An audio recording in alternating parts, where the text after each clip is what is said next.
Hey everybody, welcome to the first bulletin of 2021. It is January 3rd, 2021, and this is Ration Museum Bulletin number 24. Good to see everybody. Hope everybody had a good New Year's. Let's see, we got Jeremiah, we got PXG Doolin, we got Xeno Saga, we got Gunner, we got Renee. We've got a great start. All right, so hoping the holidays were fun for everybody. This week, I think I'm gonna delve into some of the civil defense stuff a little bit. I know I've been getting some comments when we'd walk by these on the shelf, so just they're just gonna walk through some of the radiation detection equipment and the some of the helmets and stuff that we have. We've already walked through all the pamphlets and booklets and leaflets and manuals and armbands and that kind of stuff in a previous stream. So I think this time we'll walk a little bit more through some of the larger, clunkier bits and pieces. And there's also some survival kits that we might get into if some civil defense survival kits that we might get into if we have enough time this week. Also, while we're going, I'm going to have a bit of dinner.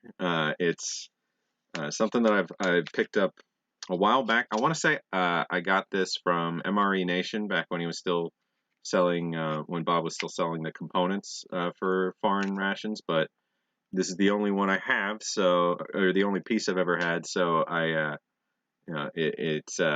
it's been in the must-try pile for a while. It's a Chilean combat ration, pasta bolognese with chicken. So I'm looking forward to that. Just going to cook that up by itself in a flameless ration heater and have that, and see how it is. I've never had a Chilean entree or any other Chilean ration item for that matter.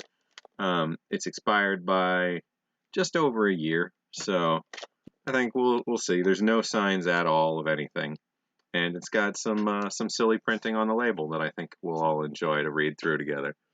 So, oh hey, so I see a lot of howdies. Pete, welcome to the stream, and Kaylin, welcome to the stream. I'm glad to see you both.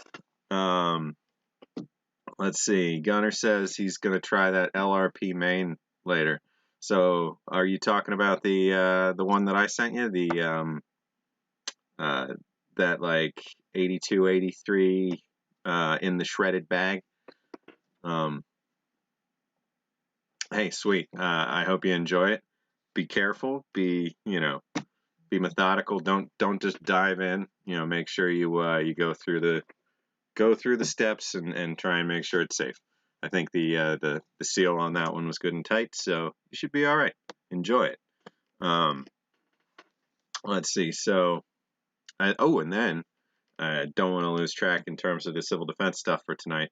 Towards the end of the stream, I'm going to open up a kit that I've had for a few years in the collection that is still taped shut, still sealed, and we're going to take a look at what's in there. It's exciting. Can't wait to take a look. Hey JW, hey Jay, welcome. Chris, good to see everybody. I was just saying tonight we're going to go through some civil defense equipment. We're going to look at some radiation detection equipment. We're going to look at some helmets and such. We're going to look into a sanitation kit, and then a bit later we're going to open up a radiation detection kit that's been sealed since it was manufactured. So that'll be fun, and along the way I'm going to cook up and eat this Chilean pasta bolognese. So let's see. Oh wait, Pete's saying before we forget something. So let's see. While he's looking, I'm just going to grab. Oh, here we go. I'm going to grab a water bottle and start cooking this because it's going to take a little time. And I'm indoors, so it's going to smell like hydrogen gas in here for a little bit, but that's all right. Alright, first just got to make sure this is an old heater, so, or not old heater, but, you know, it's just pulled it out of a box in my basement, so it may, I'm just going to skip the heater element and make sure that, because it was crinkled a bit, yeah, just making sure that the water's, you know, actually sealed in there. Alright, we're going to try for exactly the right amount of water according to the label. Let's see. I think you can see pretty much right in there. And we're going to drop this down in. Put the meal in there. We'll put the paper label out. Hopefully it survives this. I wasn't thinking. Want to read some of that. There's some translation fun.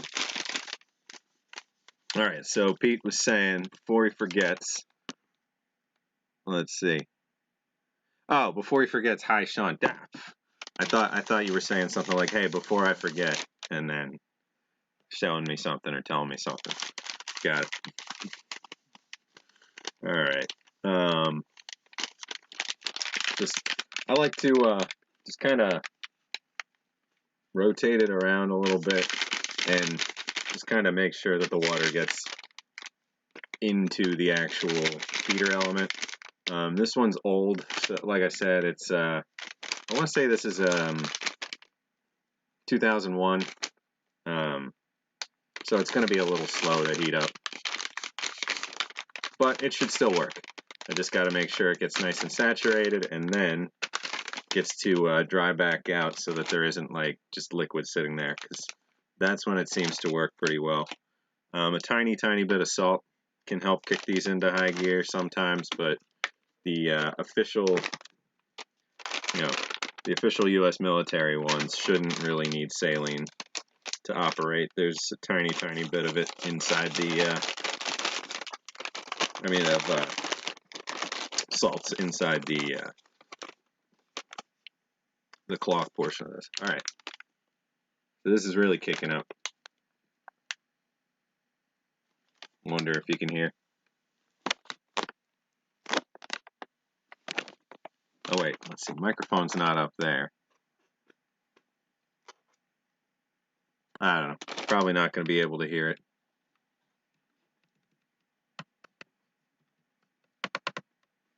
I'm not sure where. It doesn't matter. All right, so we got that heating up. I'm going to put that off to the side on a rock or something. Let's see what's good or something for today.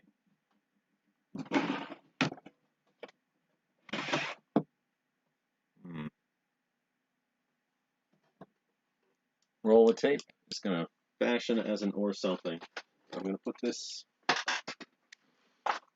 over here and actually use a little less tape in lieu of something that's going to pinch this down. There we go. All right, so while that's cooking up,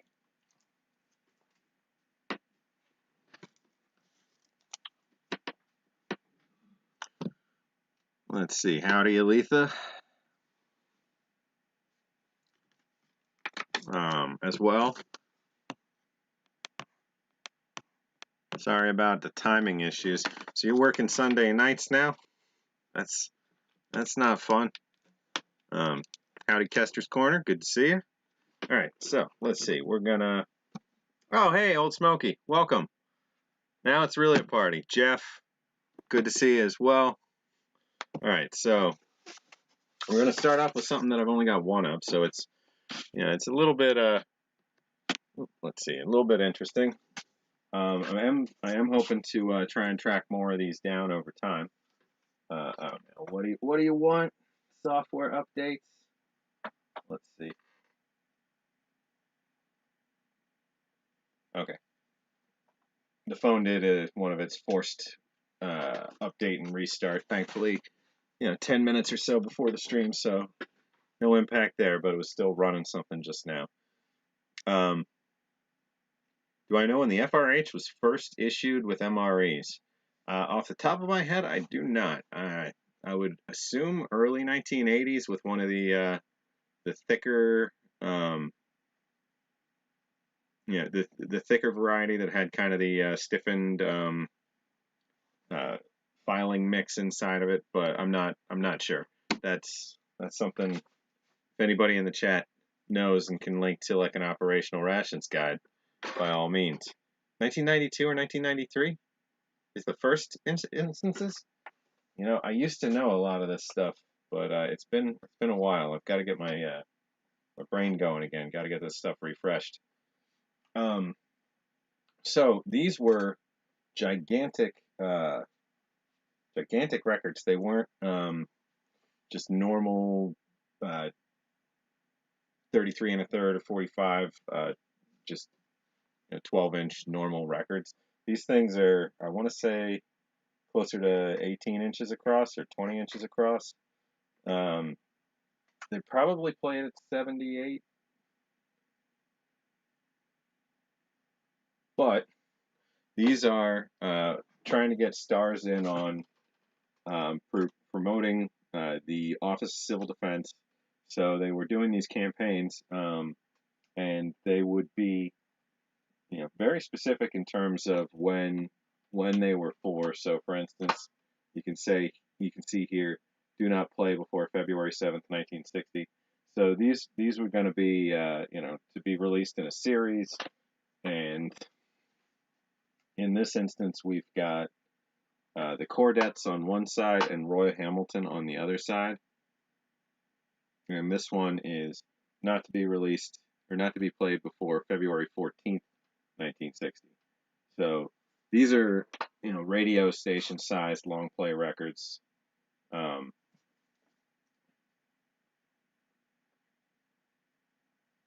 They're, well, long play for the radio station, so they're 15 minutes aside. And I don't know if this program 176 means that there might have been, more than 100 of these, but it'd be interesting to find out. This was the only one I've ever stumbled across. So if anybody's ever seen any of these, just reach out, or if you're aware of anybody that has a civil defense collection, just let me know. I'd like to, just reach out to a few more folks and see, see what we can figure out about these. The overall series, Stars for Defense. Let's see. So let's dive into these helmets first.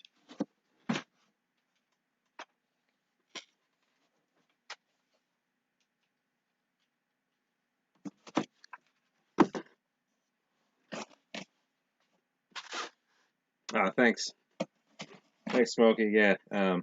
Anybody has a finger that works, go ahead and click that thumbs up button down there. I'd appreciate the gesture. Of course, if you're hating what you're seeing, click the thumbs down, but reach out first. But it doesn't go without saying that you're just gonna have to like what you're seeing. So we've got a couple civil defense helmets here, just 3 of them.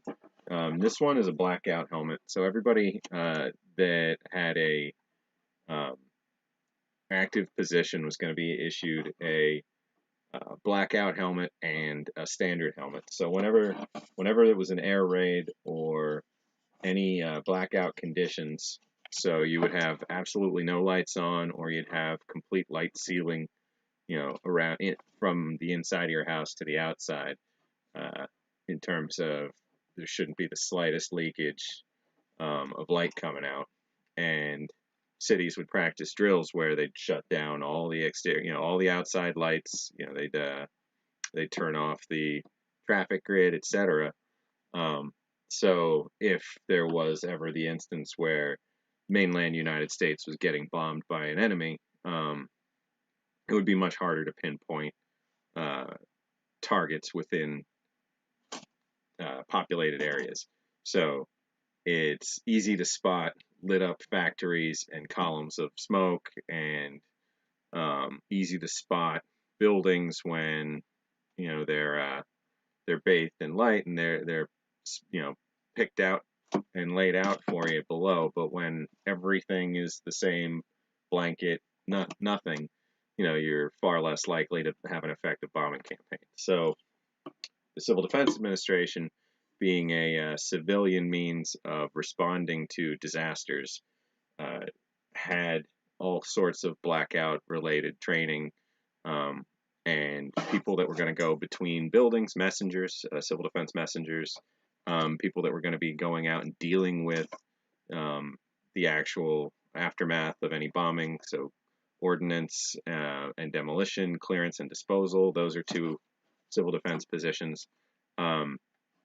They would need, their full black gear, their black helmets, etc. So they still need to, identify as part of civil defense, and they still need to, protect themselves, but they don't want to stick out like a sore thumb running around in the dark in these, standard-looking bright white helmets. So let's see. So this one is. Let's see if I can grab one of those civil defense pamphlet sets real quick. Whoop. Wouldn't be a stream without dropping the camera. We've got booklets, pamphlets, etc.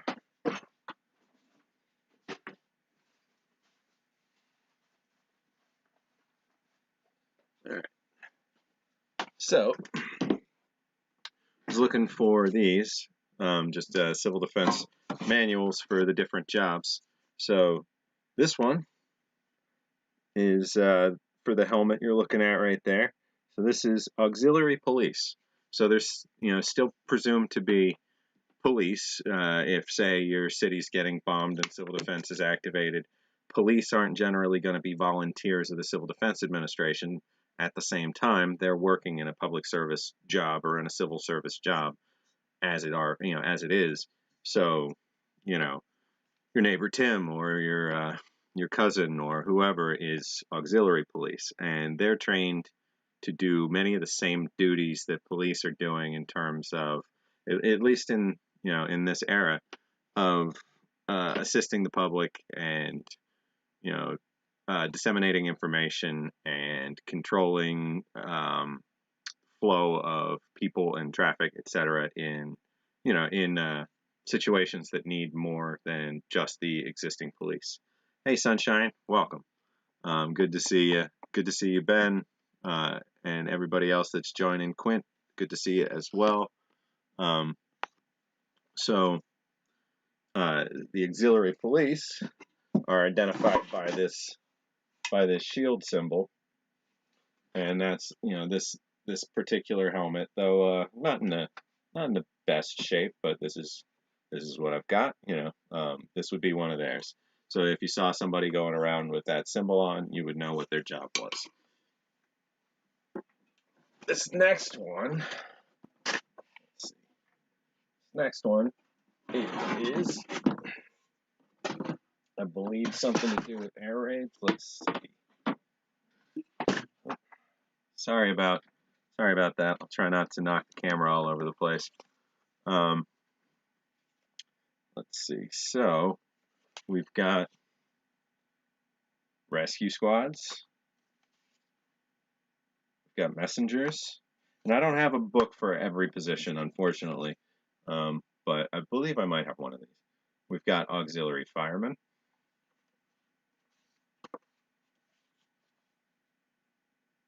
Demolition and clearance. Fire watchers. So that's folks that are going to, catch flare-ups and inform the auxiliary firemen and the actual fire crews of the area, if they're still in communication, if they're still available, etc., of anything that they spot flaring up somewhere. First aid. We've got the standard caduceus medical symbol, the two, I guess, tapeworms wrapped around a, I'm not sure what the name is for it, so I'll stop there. The medical symbol, the generic, or the, not generic, the traditional, I think Greek initially, maybe Roman initially, I think Greek, caduceus. That's all I remember. I'll stop there. Decontamination squads. So that's another position that was out there for, um, when a fuel plant was bombed, or a chemical plant or a fertilizer plant or any of those kinds of things. There's going to be huge tanks of hazardous materials that were part of the production, or the waste as part of the production that's stored on site for later removal or refining, etc. That kind of thing. That's now everywhere. So decontamination squads were a very important part of the Civil Defense Administration's plan too. So the whole idea was, in the event of atomic disaster, or in the event of an actual invasion of the United States, or in the event of even something like a comet or an asteroid, or anything where the idea that a centralized federal response force would be woefully incapable of responding at a national level. That was what the Civil Defense Administration was for. Now it seems, we more expect that we'll activate the National Guard, we'll rely on the U.S. military, we'll, deploy temporary resources for FEMA all over the country, etc.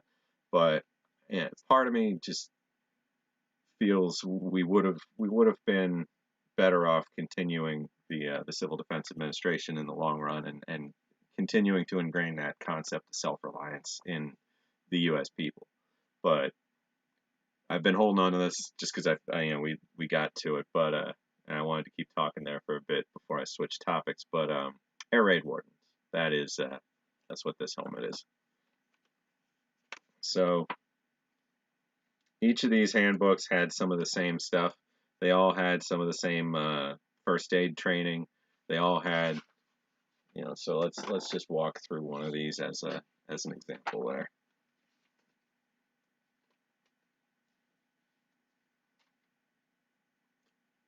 It'll explain your job. It's gonna give the specifics about being an air raid warden first. It's talking you through all the different symbols that you're going to use in your position, in terms of marking something or seeing other civil defense markings. You'll know, hey, up this road there's a bomb crater inside a roped off area, or there's a casualty situation in this building if you see, or a casualty station in this building if you see that on the door, etc. But then you get to, so here we go. We were just looking at that symbol a little bit ago. Anybody remember? Fire watchers. So you got these folks staked out on building tops, keeping an eye out for fires that are, potentially going to start up on rooftops, because people at ground level aren't going to see those. And there's a lot of incendiary, ordnance specifically, or fallout from ordnance, or fallout from explosions, ejected mass that could start other buildings on fire, etc. Then you get more into detail about writing up your notes and reports. But then we get to the midsection of the book, and this tends to be how these manuals work out. Is now we start moving on to the more common side of things. So we're looking at the explanations of the blackouts, how to make sure that you're still communicating clearly, blackout versions of signs, etc. Rules for using light, what to do in an air raid. So some of these things are, these books are great. I want to get them all scanned and available at some point, or find scans if they already exist. But it's just, the task pile is massive. So for now, we're just we're using these streams to kind of gather interest, and kind of get the word out there that we're trying to do something like this, but that there's also just a lot to do once we get up and running, and it's going to be fun. Chemical warfare agents. So we've looked at this before for the civil defense. the sniff kit, that goes along with this kind of stuff. So, and I think it's even referenced here. But you can see like phosgene, diphosgene, chloropycin or chloropycin, chloropicrin, chloropycin. But then inside this civil defense sniff kit, which was part of the training program for certain jobs, you've got imitation mustard gas, imitation lewisite, imitation chloropycin, or whatever it is, so that you could get used to the smell and know just at the very, very edge of a cloud coming towards you, oh God, that's phosgene gas. Everybody down, everybody get your masks on, that's phosgene, etc. Careful with that. And then they'd get into, I believe, a little first aid further back sometimes. Maybe not on this one. This is talking about forming, marching. This is a little bit more of the the Class A part of it, the dress part of it, because you'd form your units, you'd form your platoons and your towns, and you'd train together and then parade together, etc. All right, so that's just some helmets that we've got, and I don't have a ton, so obviously 3, but I think someone was asking earlier if I had any uniforms, and the answer is no in terms of civil defense or U.S. military. Civil defense I'd be looking for, and military in the longer run, when we have an actual open to the public walk around with displays museum, I'd want to have some displays where there's dressed mannequins. But for right now, we're pretty crammed full capacity wise with just rations, so I'm kind of holding off on that side of it. And it's also, it's not going to be something that's going to be hard to take care of when the time comes. When we want to find a Vietnam era uniform, we'll be able to find a Vietnam era uniform. When we want to find a World War II uniform, we'll be able to find one. And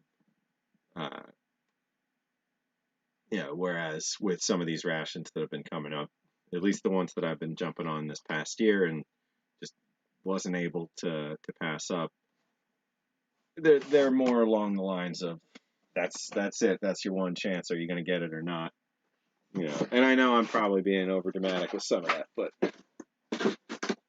it's a dog eat dog world in the ration collecting scene sometimes, as I'm sure some of the folks in here would agree. Let's see, did I miss anything in chat?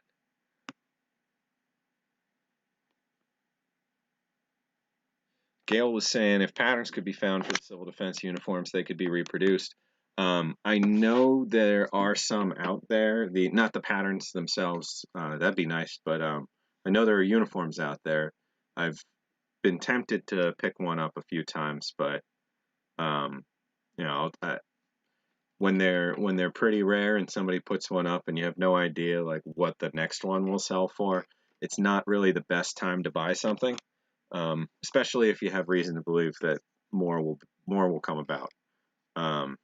Like that prototype MRE, you do your best to rough guess at something like that, and you bid, and you get it or you don't get it. I didn't get it, but there's not going to be another one, or it's going to be years, or who knows. But with something like a uniform, if you're not sure what they go for, just put a saved search on eBay with an alert, and when one pops up, watch it, see what it sells for or doesn't, and over the course of a few months or a year or so, you can kind of get a feel for what's out there. I mean, and that's saying if there isn't like enough in doing a completed auction search or a sold listing search first, which is something I would always recommend when you're going out to buy something a little more rare or a little more of the unknown. You know, you want to make sure that you're not just saying, "Oh wow, you know, I see one, I'm gonna buy it," and spend $600 on some rare ration, and then the next one that sells is better than that one, and it sells for $85. You know, and then another one shows up a week later for $85, and another one, and all of a sudden you're crazy. You know, or you're the one who went too far out on a limb. So keep an eye on that. Civil defense stuff on eBay. Yeah, everything's on eBay. I have a running search that looks for pamphlets for years and years and years. At this point, it's nearly all stuff that's in the pamphlet collection back there. But when I was actively hunting, you know, it would pop up, hey, two new items found, and go take a look and see if somebody wants $6 for for one of those manuals, or $184 for one of those manuals. Because sometimes people are crazy too. You gotta take that into account. There'll be folks that put something up with a crazy price, that will not want to talk to you via messages, will not take best offers of anything reasonable, and will repost that item at that ridiculous price for years. So sometimes you just see those folks and you gotta let it go. Like you're not gonna get through to them. You're not gonna end up with that ration. All right, it's been way longer than it should have been. That pasta bolognese is probably heated up and cooled back down partially by now. Yeah, I think it did. So let's see. I'm gonna jump onto this. And then we'll open up this radiation detection equipment.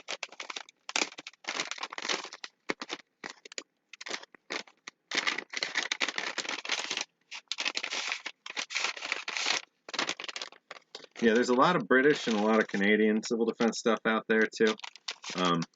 This didn't get super hot, but it's hot. I mean, it's better than lukewarm at least. So let's see. This is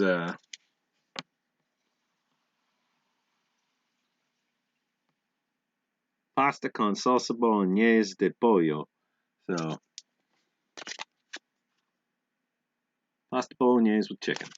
Down here at the bottom it says store the product in a closed, free, or closed in a free, dry place and free of strange odors. Does not require refrigeration.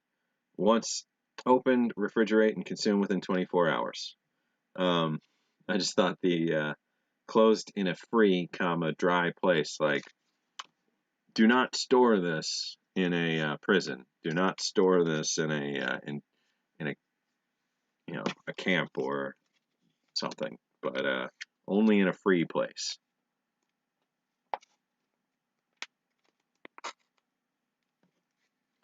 All right, let's see.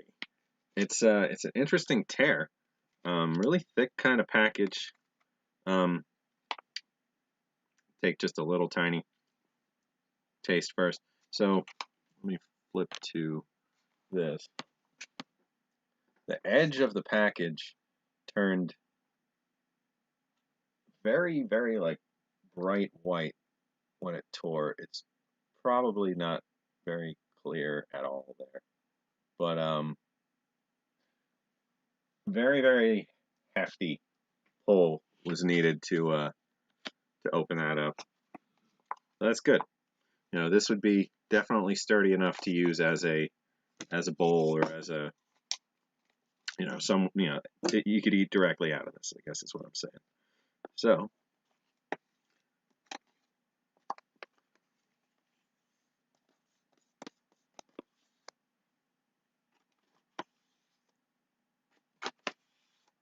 using a Russian spoon. All right, we've got 194 calories, 8 grams fat, 1 saturated fat, no trans fat, 3.5 polyunsaturated, 1.4 monounsaturated. They really want to get specific with the fat. 10 milligrams cholesterol, 899 milligrams sodium. I mean, that's a decent amount. So nearly a gram of salt in this. Considering like that that one you had last night, Smokey, that meal cold weather entree, that had what, 1800, and that's like a 2 serving Mountain House, um, winter meal, which generally is going to have a pretty high sodium level. So I would say these are pretty high for, it's 200 grams of food. 24 grams of carbohydrates, no fiber, or 3 grams of sugar, 8 grams of protein. All right, so just one more time with the label for anybody who wants to see the specifics.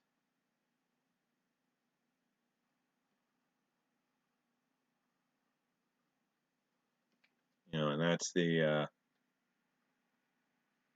translated side, original side.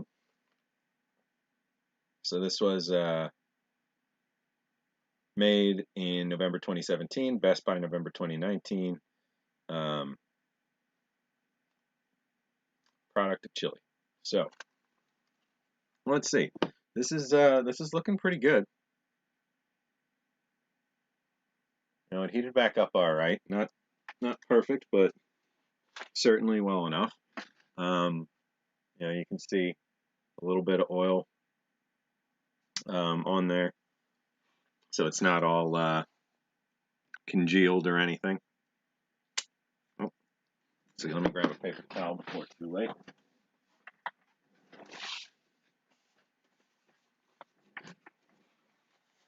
Yeah, exactly, Renee. Mountain House is notorious for tons of salt. So for the amount of food here, and it being nearly 900 milligrams of salt, I'm expecting this is going to be pretty salty.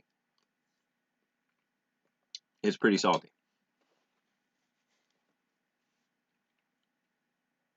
But that's a plus. Yeah, I'm a salt fan, so I always figure out about halfway through when I'm eating something that's not salted enough. And then it's always that dilemma of, do I go get salt and salted or just deal?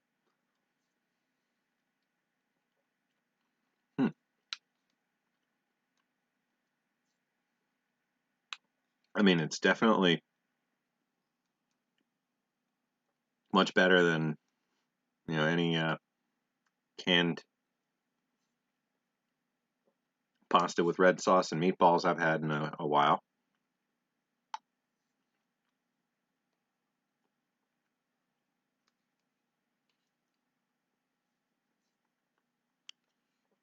Can't say it's a unfamiliar taste. It is pretty much akin to like Chef Boyardee pasta with meatballs, but who's an American who's an American hero, by the way, and did a lot for the U.S. military in World War II. I never will say Chef Boyardee in a derogatory way. When I say it tastes like Chef Boyardee, it's tends to be all right in my book. Let's get another look at the actual ration. Let's see if the meat. Oh, there we go. The meat is a little bit dry-ish, but they're decent sized chunks. There's not many of them in there, but I'm not sure what type of noodle this is. It's kind of, let's see, here's one that's more complete. Kind of like a little rainbow tube. It's like a larger elbow shape, but with ridges along.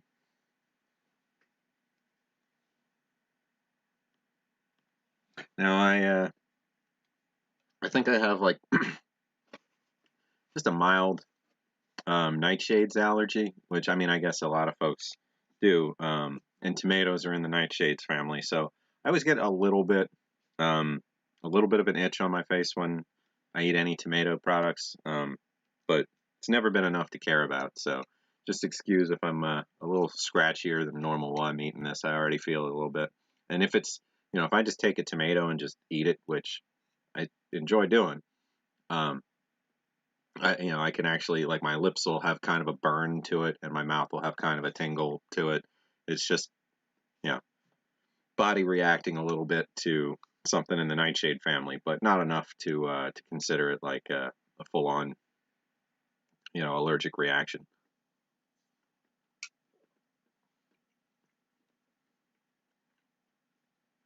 And certainly not, dangerous like celiac reactions or anything.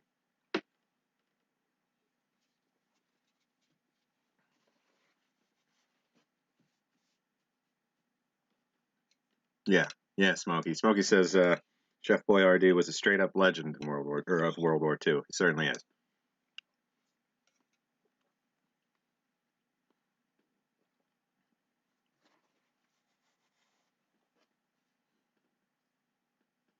Oh, cool. That would certainly be one to pay respects to as a ration enthusiast if he's buried in a public place and the cemetery is all right with folks coming and going. I'd that would be one if you're ever going to the city where it is. Like it'd be worth. I think it'd be worth a stopover.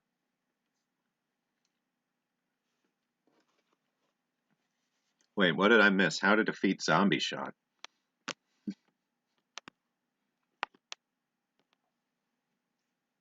Oh, tomatoes. Got it. Got it. I mean, you'd need a lot of them. Need a lot.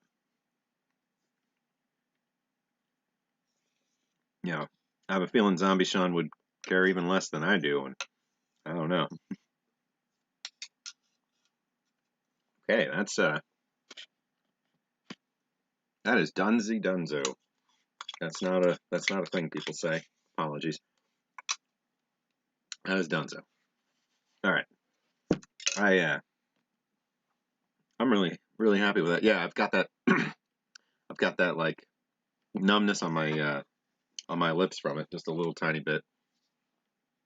Distinct from any rancidity numbness or you know whatever else. But that was really good. You know, I I might try and get one of those 12-hour, 24-hour Chilean combat rations and try something fresh because that brings up a point. A lot of U.S. rations, we get this mindset that they're good for good for 10 plus years. And their inspection date 3 years in is just that, just to go inspect them and make sure they're not physically degrading externally or that their uh, indicators haven't changed. Excuse me, the temperature and moisture and etc. Excuse me, indicators haven't changed. Um, but the food, isn't taken out and eaten or anything like that as an inspection because that you want the case to stay sealed. You can't possibly test everything. I mean, maybe folks during one of those actually pull something out and eat it, but from like a whole warehouse of stuff. But foreign rations, it's only recent that some of them are starting to be in the good for 3 years, good for 6 years, good for kind of range, and they're going to still say they're good for a year, they're good for 2 years, but 20 years ago, it wasn't really so much uh, a thing internationally that rations would be stockpiled and expected to last for years and years and years. Russia did it, the UK did it, Germany did it, but not anywhere near as long as the US in terms of like how long they would keep the food that was expected to be reissued. It would be years, a few years, but it wasn't decades. And the US is pretty notorious, especially throughout the 50s and 60s and 70s and 80s, of serving up canned food that was 20, 30, 40 years old, just as a matter of course. Well, they made so much of it in World War II, and it was still in the stocks for decades that they were still cycling it through, and that's just what procedure said to do until there was a certain amount of rejection of it. It was considered acceptable stock, and it would move through. But when you're eating foreign rations and they're expired, don't go too far with them. Food standards in the U.S.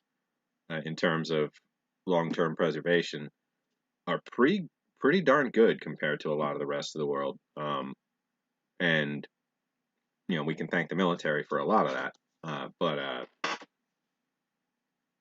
I wouldn't say, for instance, there's a Ukrainian ration I have, or a Kazakhstanian ration, Kazakh ration I have that a year past their date, I wouldn't have really been comfortable popping them open and giving them a shot, let alone 5 or 6 years later. So canned food is not impermeable to external conditions. Pouched food, even less so. But in the right conditions, most stuff will last for a good long while. But there's never been a guarantee. You could open a can of Spam that's in date that's bad.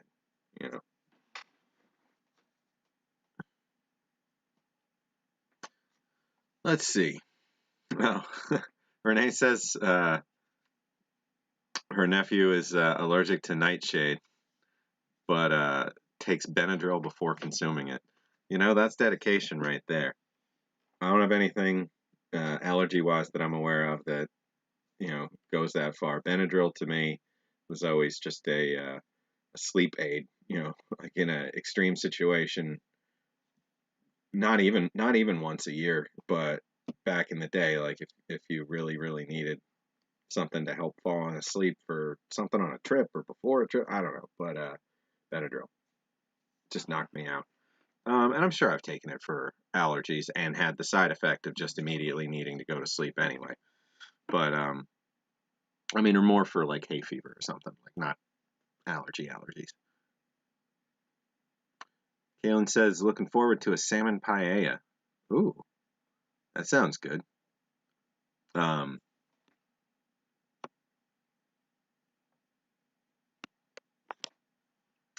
see. Kaylin says, never able to find stuff out of old high school. Oh, got it. Find out if the old high school stash had anything like that. Most of those high school stashes had, let's see, had a lot of these, and these water barrels. So that's that tends to be what you found in those basements was dozens and dozens of cases of crackers. And it worked. They would have held over for a couple weeks if that's what you were required to do. Of course there was that public perception that if there was a nuclear war, you'd go down into your bunker and you'd have to stay there for decades and decades and decades or something. But realistically, it'd be a few weeks before the major radiation had dulled down to enough of a background level that you could go out for short trips to with potentially with covering you'd still have to shed and destroy at the end of your trip, but we wouldn't necessarily be trapped forever. Oh, there's a rumor that there was a huge stock of K rations in a secret room. I hope some of those rumors from over the years were true, and that some of these stashes do get found. And now that there's so much more interest in ration collecting than there was even just 10 years ago, hopefully people start making decisions to hold on to some of that stuff, or to put it up on up for sale up on eBay, or reach out to a collector or whatever it happens to be.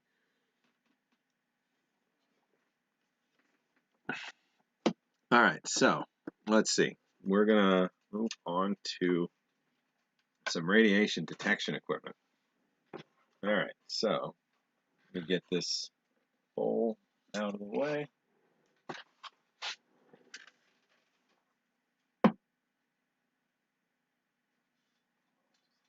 There for now. Yeah, that was good.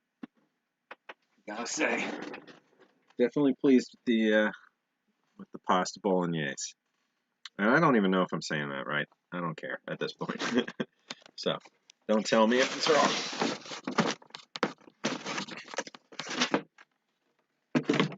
Alright, so we'll see what's in this box. So this is, I use this to, to see if the counters are actually working sometimes. So this is, let's see, I'll get better at just knowing where to hold something. But so this is a vial of trinitite. It's 2 grams. This is radioactive, but not ridiculously so. So as it says on the label, this is melted desert sand produced by the detonation of the first atom bomb on July 16th, 1945, Trinity Test Site, New Mexico. So the melted sand glass was nicknamed trinitite, and that's what you see here. It's got a green hue to it, imbued by the exploding uranium. Let's see if we can see the green.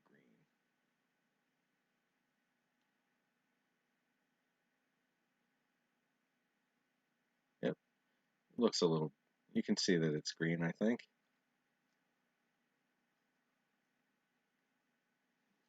But that's just in this box because it goes along with all the rest of the radiation testing.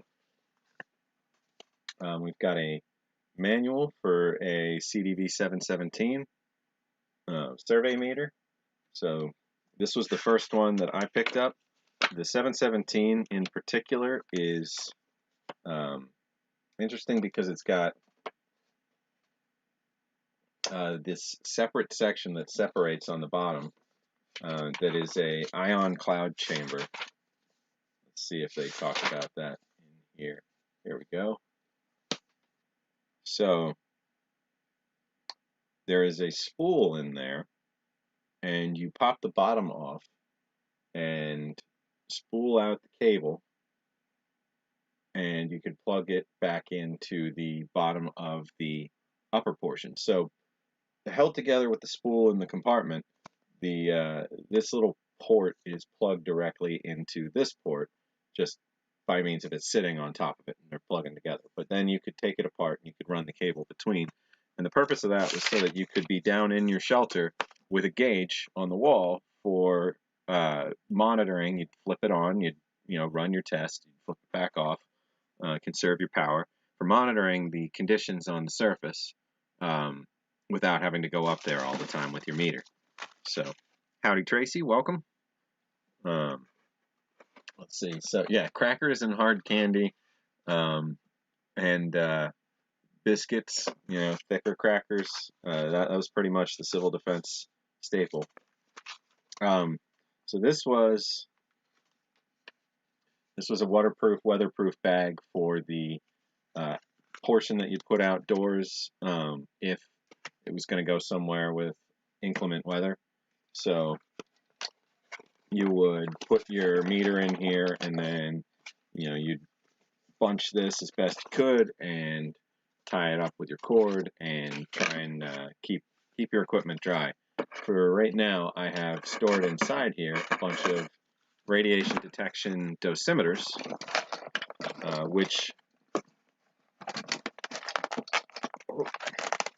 they stuck a little bit. Interesting. All right, I've been in there for years, but so these dosimeters.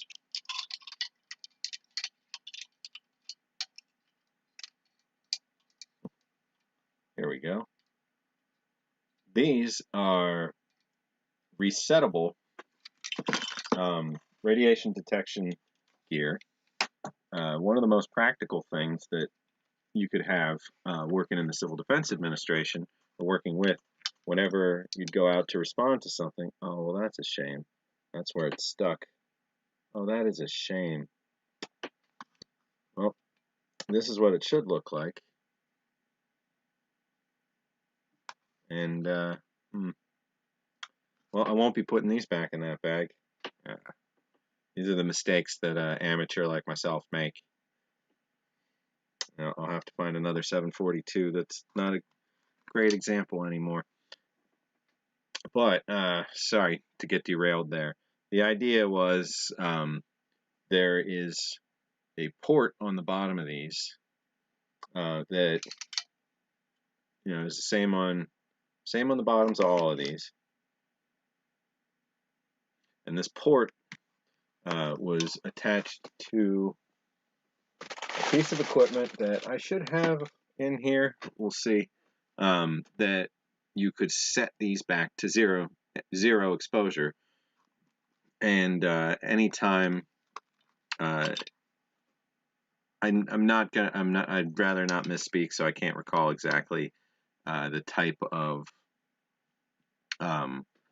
radiation that these detect, whether it's gamma or alpha or beta or none of the above. But there's essentially a filament inside, and when it's struck, it moves a little bit, only in one direction. So over time, all of these should continue to move along that scale naturally.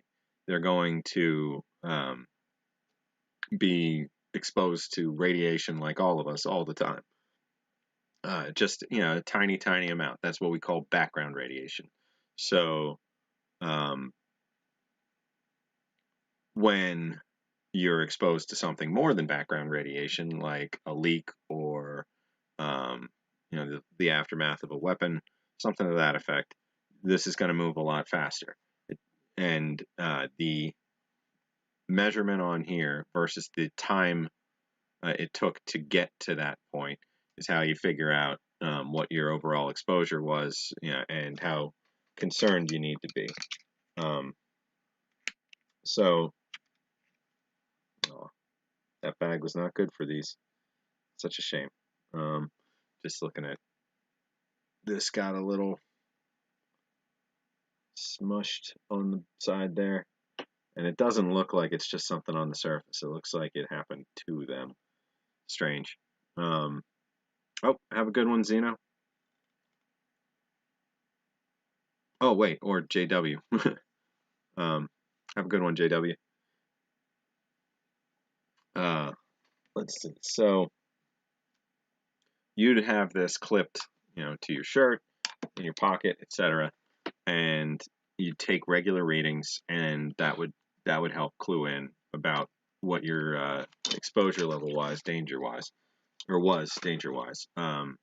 During the Fukushima event in 2011, I believe it was, I was living in the Pacific Northwest, and decided to use these to keep a closer eye on just general exposure, and it was always at a level that essentially didn't matter, but it was at a level that was measurable, and it was interesting to see at a certain point when the storm systems and rain, that had formed from the initial fallout over Fukushima made it to the Pacific Northwest, there was a very perceptible jump, multiple times, 10 or 20 or 30 times background level during the first rains after that. And then there was, to some degree, a prolonged effect on just general background radiation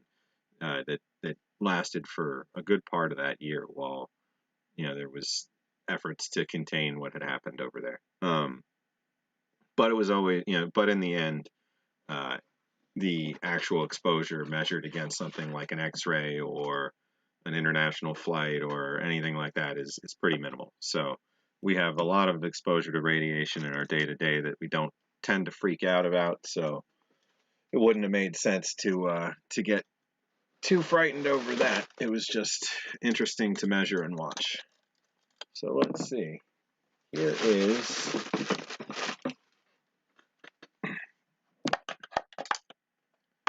what we were just talking about. There is a Victorine model 717.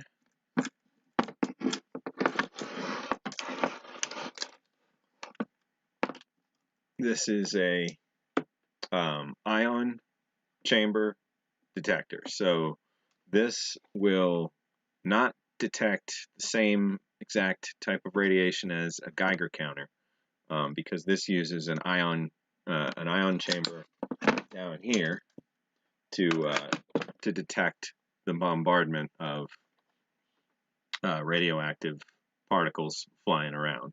So a Geiger counter uses a Geiger-Müller tube, which detects the collisions through a different gas and a different electrode setup than, say, one of these. It's interesting. This spool is dated.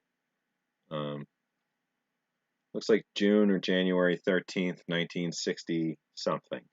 Maybe it says 60.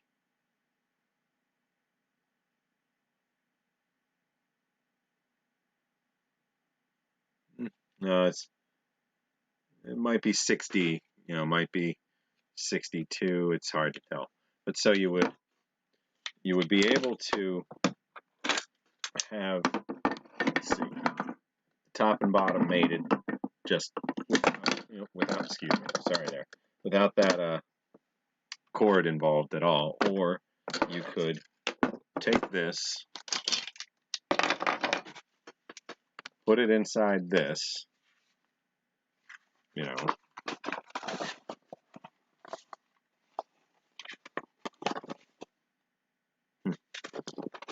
it's just a rubberized interior. There's really nothing different about it. Anyway, you would take this, you'd attach this side and screw it on, and then you take that whole assembly and put it inside the protective bag.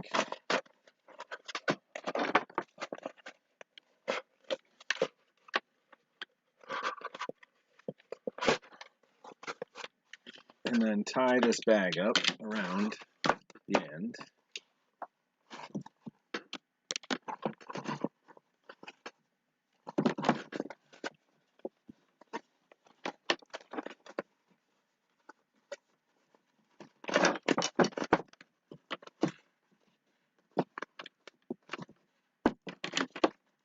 Not going to tie that too tight. I don't want to damage anything. But so the idea would be you'd have your your tied up parcel. You put this outside of your shelter, and then you'd have a couple meters of cord to spool down, and then inside your shelter you'd have this mounted and ready to go. And when you need to check, you can do so here.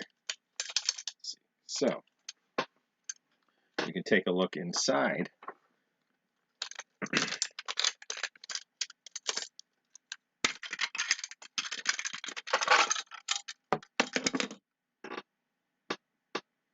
You can see, the different pieces needed for calibrating this. I'm not at all versed in calibrating one of these. See, interesting. This says 817 on there. Wonder if that's a replacement board later, or doesn't seem likely. This does seem like the original. Hand-drawn traces. Replicated, the original that was hand-drawn, and I guess they never proofed up another board. The actual device took one D-cell battery, and that was it. Let's see, I have one. No guarantees this is still good. Let's see.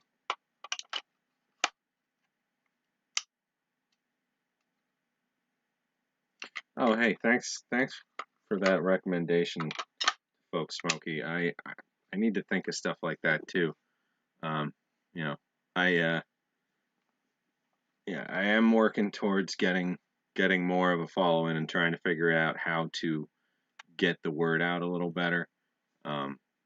and I'll admit it's been a hectic couple weeks, and every time I'm coming back to work on the museum a little more, it tends to be Sunday, getting close to well, I mean, once it's afternoon, it's close to go time for this, and then I work on this instead of working on driving traffic, and I gotta figure that out over time. But yeah, it's an evolving process, just making sure this needle inside lines up. All right, so let's see. Pop the battery in there. Let's see if this fires up. Oh, okay. So I'm going to turn it back off and connect the chamber. And let's see, we'll get a slightly better angle on that. All right, so you would turn one of these on, let it settle out, and then you would zero it. And it can fall below 0, so this looks like it's still running as expected. Let's see. We can do, so this would be looking for 100 Roentgens per hour is the first setting here. We've got 110, 1, and 0.1. And so that's corresponding to what this meter is going to be showing. So this would mean 100, 200, 300, 10, 20, 30, 1, 2, 3, 4, and finally 0.1, 0.2, 0.3, 0.4 Roentgens per hour. So this is not going to detect in extremely fine doses of radiation, but this will definitely be able to clue you in on deadly doses. Oh, hey G Schultz, welcome. So this one in particular, this is the 717. This is the split one. We're going to look at a couple others. And then what do I have down there? Ooh, okay. So, all right, 610, we still have lots of time. All right, so we'll put this one back to the side. Turn this back off.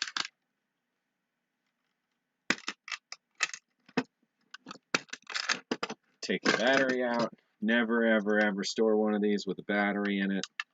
That's just cruel to the poor equipment. It will eventually corrode, and when it does, somebody's going to need to go in there and replace missing metal. Essentially, is what it comes down to if you ever want something like this to work again. So let's see. Take that part. It's stored in the box in 2 separate pieces, so I'm not gonna bolt it back together. Keep that separate. So, I mean, as you can see when I pulled out those dosimeters, something was wrong with one of them, or with 2 of them because of this storage. That's kind of what this exercise has been for me. While we're here together, on our Sundays, it's a lot of this stuff's been boxed for years, even before I left Montana, and I don't want things to be just sitting, getting worse if something's going wrong. I want to try and put eyes on everything in the collection over this last 6 months and next few months. Granted, there's not a lot left to just look at, but I mean, unless we want to just look at it, a bunch of rations, still bagged up and boxed up, kind of thing. Too bad I don't have some uranium to test it with. Well, I've got this small amount, but of the radioactive glass. I've got 1 or 2 little test samples, but in general, there's nothing going on that's high enough. If I fired up like a microwave or press this right up against like the surface of a TV, I might actually get some of these to move. So this one is a CDV 715. So the 17 was the one that split. The 15 is a standard Geiger counter, if I recall. So the 15, we're going to open up here. Nope, that is not a Geiger counter. That is another ion chamber. So the 15 is like the 17, but not able to be separated.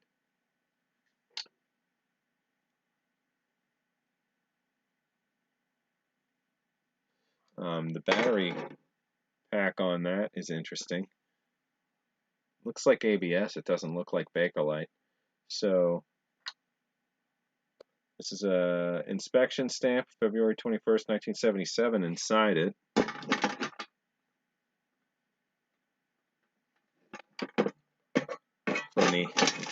from the era where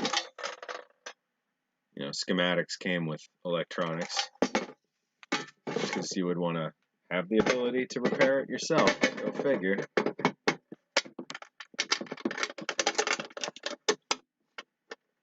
Let's see if this fires up, actually.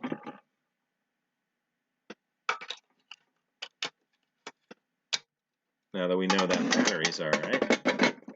So, let's see. I don't know if this one does. It looks like it just slammed the zero needle, or the needle down. So let's see if I can zero this. Yeah. Doesn't have much play. So this is all the way cranked out to the right, which, as we get all the way down to 0.1, that would be where we would notice it move the most. But let's see. So 0.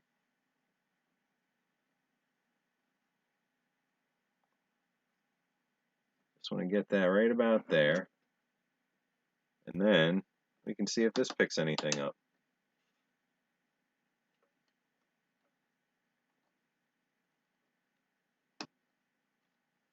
It jumped, but it doesn't go back down when I hit 0. So let me re-zero it. Now there's some play in it. Just waking the electronics back up is all we're doing. It's been a while here. All right, so get that back to 0, and then we'll up and back a few times and re-zero.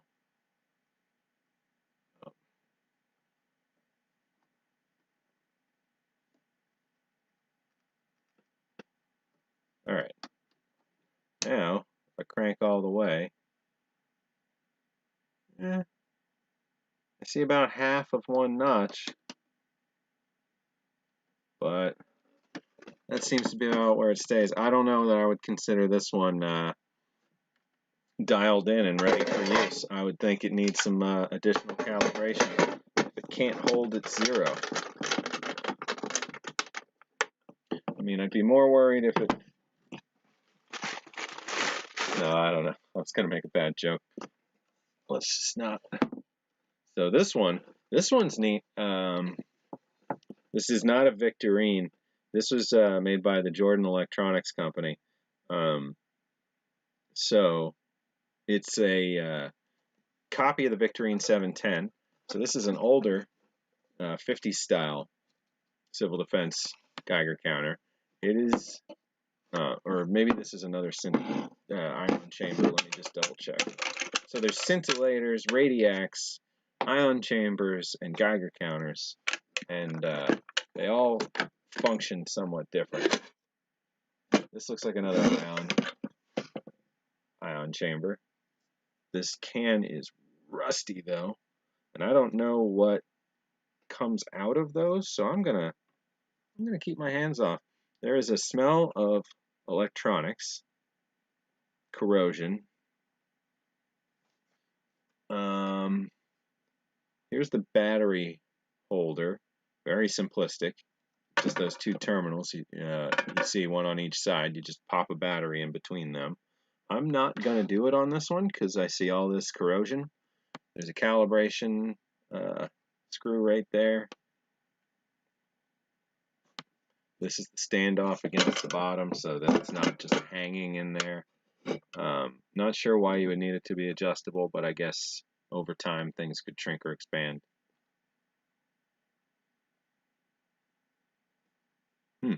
There is a interesting smell. I mean, it's like if you ever ran an old model train set and smelled the little dynamo after it was running. They tend to have that sort of smell.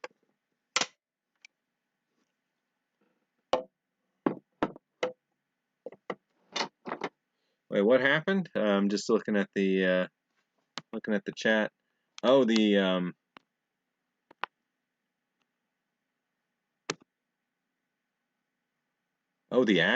accident. Hey, yeah, hey, Prime Driver. That did not look great on Smoky Stream last night. 10,000 worth of damage. Oh God. Hope there's insurance somewhere involved in that. That's pretty big out of pocket.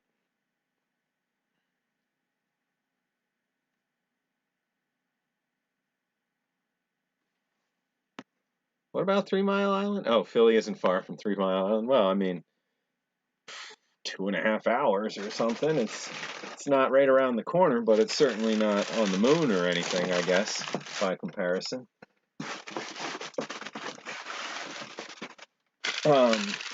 We are by the Limerick station. We are by, I think that's probably the closest atomic. I'm not sure. Where I grew up, I was right down the road from the Susquehanna Power Station, Pennsylvania Power and Light, 2-reactor nuclear power plant that was just south of Berwick, Pennsylvania, or just north of Berwick, Pennsylvania. Now I'm gonna have a hard time remembering what direction Route 11 goes up there, but yeah, you were close enough that if anything went wrong, you've got to take your potassium iodide. Almost didn't think what that was for a second, which that plays into what we're talking about here quite a bit. Potassium iodide or potassium iodate. Essentially, you take it to fill your thyroid, because otherwise your body's gonna be, when you're exposed to this fallout, it's moving through, gets into your bloodstream, gets into your lungs, etc., and you just want to weather that damage and let it pass through you. But north of Berwick, got it, okay. That always just because it always turned me around going down in there through Shikshinny and cutting right and heading out that way. But it just felt like I was heading north. But no, that's heading south. So, oh shoot, just totally lost my train of thought there. Potassium iodide or potassium iodate. I was just saying, essentially you fill up your thyroid with something you know is harmless, and the isotopes, particles, they do their damage. They're smashing cells as they're moving through you, but they wear through and you pass them. And if your thyroid picks them up, it concentrates them, and they stay there, and they will cause thyroid cancers or other cancers in much less time than they would if with much higher likelihood than they would if you passed them and didn't concentrate them in your thyroid. So it's certainly not a magic anti-radiation pill when you take those. Just imagine, millions of tiny loaded guns going into your bloodstream and just having a Yosemite Sam party the whole way through, and they're, damaging cells left and right. And for the most part, your body's going to react. It's going to move in. It's going to fix cells. But if there's a lot of damage in one area, things start to fall apart. Or if the nucleus gets damaged and reproduces wrong, but the cell doesn't die, then all of a sudden you've got you've got cancer. You've got something where you've got a cell that doesn't know how to reproduce correctly, or how to replicate correctly, and goes out of control. So, the power plants in the U.S., though, on the whole, have caused far less radiation and far less, personal injury and damage than any other power generating industry in the U.S. Well, okay, maybe not any other, but any traditional power generation up to that point. So coal, oil, hydro. I don't know the numbers on wind and sun, which are still, I mean, they're getting better and better in terms of the effort and the output, but there's still not a significant driver of the U.S. power grid. In countries overseas, there are some like Netherlands and there's a few countries that have some pretty revolutionary power going on, taking advantage of wind and tidal, and like Iceland taking advantage of geothermal and that sort of stuff. But getting in the weeds. All right, so I have two of these. So we're going to look at hopefully the better one here. Let's see. If not, we'll swap over to the other one. All right. Nope. This is, well, actually, yeah, I think. Yep. So we'll just get them both out. I've got two of these old U.S. military radiacs. So these would have been like 1940s, early 1950s style. I think they say somewhere on them, but let's hope there's no battery in here. Oh man,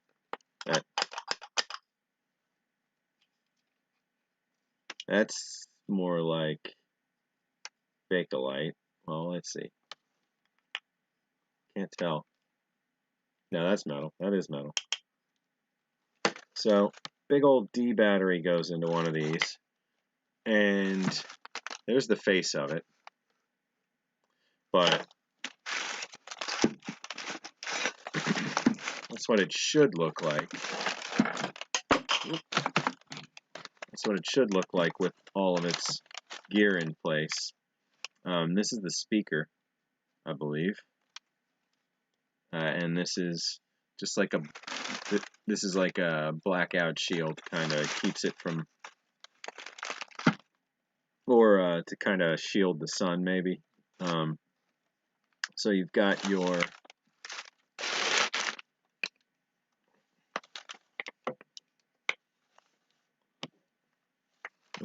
controls on the top of the back here. So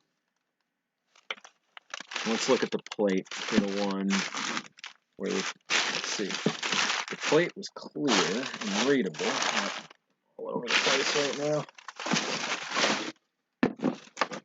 There we go. So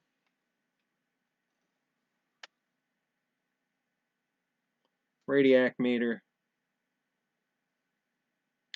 Turn offset knob to set. Check 0. Hold lever switch at 0. Turn knob until meter reads 0. Hold lever switch at check. Needles should remain steady within the check band. If not, insert fresh batteries. Turn knob off when not in use. So, like the other one, you've got your 0 position and you got your check position. So, I don't think I showed on any of these, but these Victorine ones and this what was this, Jonas? Oh no, this one was a Victorine one. But these all have a spring-loaded button here, where you would hold it down in that position, and it should go up into this circuit check bar up here. So for this one, you can see, well, let's see, it's easier to see on the one that doesn't have the complete face. You can see the circuit check bar is about halfway through it. There's some interesting gradation marks on here. because the meter itself wasn't just like a nice consistent 1, 2, like 1, 2, 3, 4, 5. You can see it increases quite a bit in terms of magnitude as it goes up, and there's compressed regions on it. So you'd have your 0, set it to 0, and then you could use this knob to make sure that it was exactly on 0, and then you pull this check and make sure that it goes into that check, and then you got an accurate counter, and you're going to go around and see, do not remove cap. Funny. I was just about to unscrew. Like maybe there's a probe that screws in there. No. This was made by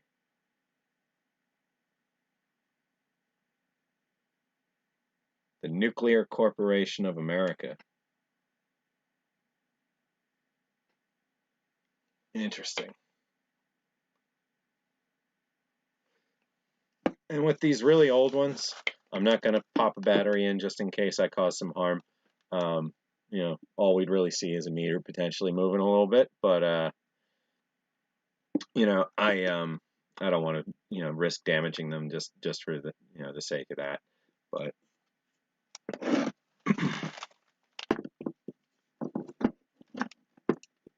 think between them eventually might be able to build one that's complete and works. But that would be a project for the future. I just always liked this set, and I got them together years and years ago. Can't quite tell you. I'd have to dig into all the old saved emails and stuff. Let's see, where was that? Here we go. So that one says parts right on the bottom.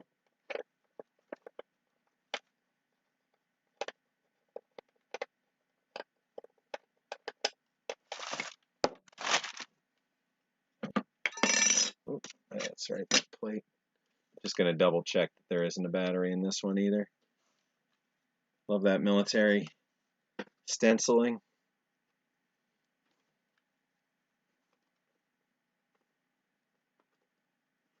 Well, so Ben's saying one person does the controls, one reads off. No, it's you just have to feel the controls while up is 0, down is check, but you're going to be looking at it like this, and reaching over the top to use the control. But then once you're actually operating it, it's hands off. And once it's calibrated, you're just walking around looking at it. Big old heavy thing. Doesn't open up as nice as the other ones. You have these 4 screws and then the whole thing comes apart. But yep, we got a nice clean empty battery compartment on this one too. So I'm gonna put this back. It's interesting. This one's got a rubber gasket. Maybe that was already taken from the parts one. That one has a much nicer shell than the one that's not labeled parts. I'm assuming I snagged this from somebody that had intended to use it in a project and didn't get to. Got a pretty weather-beaten looking barcode sticker on that one. And a nearly brand new looking one on this one. Just some internal asset management kind of coding.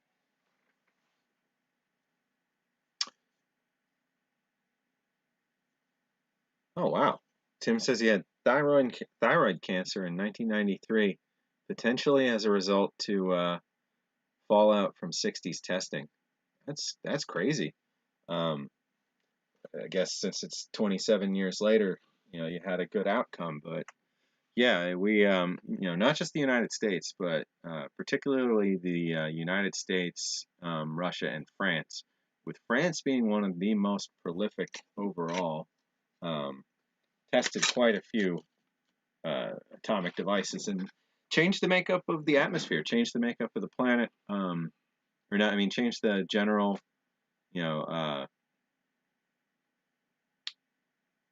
the general reality of the planet itself. So like, there's in medical applications, there's there's a call for steel made prior to 1945, and there always will be, including to such a degree that people will dive sunken ships produced prior to 1945, that sank prior to 1945, and cut steel from the wrecks and sell that steel.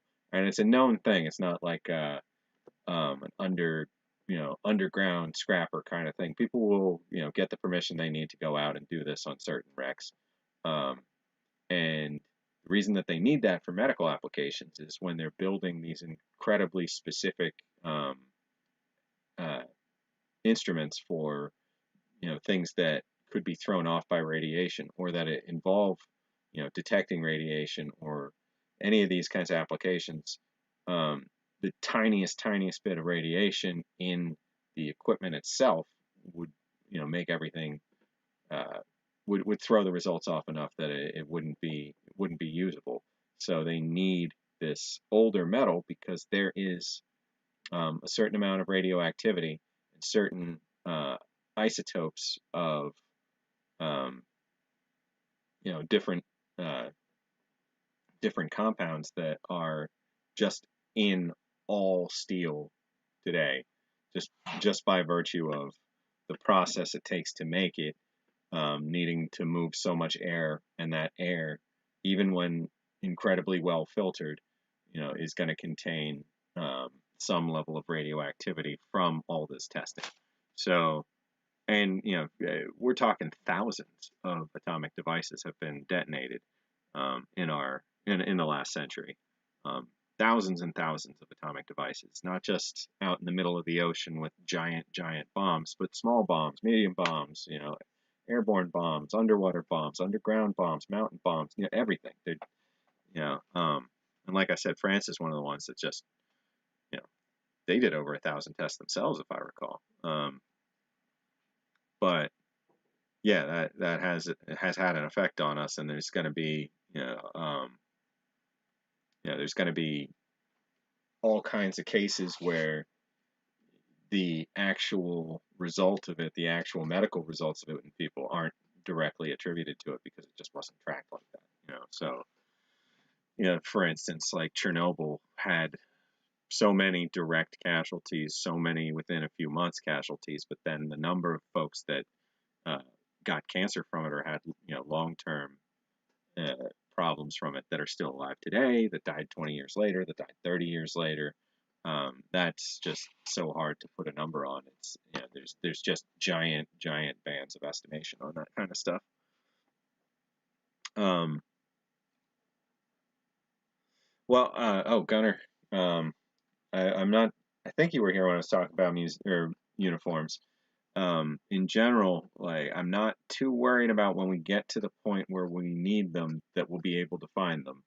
But I mean, granted, if folks are looking to have something that belonged to a family member and know it's going to be part of a display in a museum or something, yeah, I'd like to work out something around that in the longer term. But for right now, I'm not looking for anything other than, rare, hard to get rations that are going to need somewhere cold and dark like this basement to store, and to protect, in the eventual hope of a full-on walk around, look at these exhibits museum. And when we're there and there's, a 10 by 10 replica of a mess hall in the Korean War, and there's somebody, sitting at a table with a tray and, a display, I mean, then we would want, you know, period and branch specific uniforms and that sort of stuff. But until then, I'm literally just, it's leaned in all around me, and this is what we have. I don't want to cram these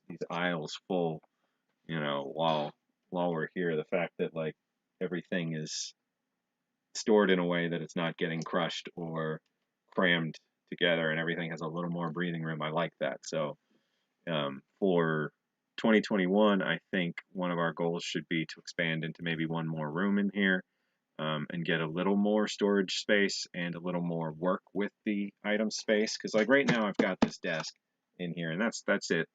And we've got the conference room. But this is an office, and that's a conference room. It's not a let's tear apart a ton of rations and recondition them and do photography shoots for days on end kind of thing. We'll want our own space for that. Yeah, stay in the loop about coming by Philly. I mean, like I said, and even if it's just like, you know, come in, hang out for a Sunday, take a billion pictures of rations while we put some stuff together. I don't know. Could be great. Um, just to have some overlap with folks that are physically capable of getting here. Um,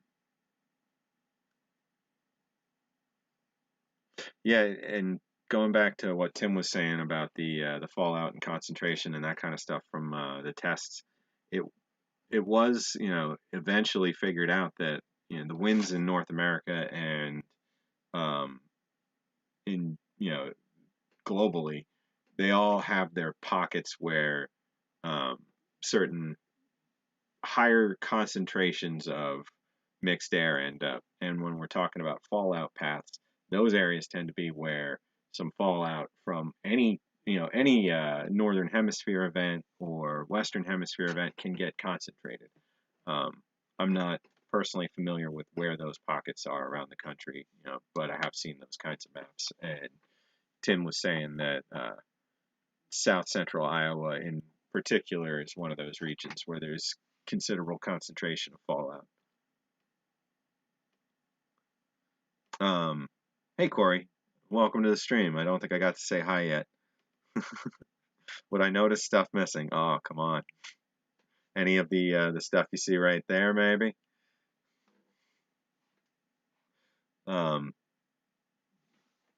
Yeah, grab the one Dunkins. Come on, leave my one Dunkins alone. Should have 20 between those, but whatever. All right. Update on that. Talk to the guy again. He is definitely gonna mail the trays.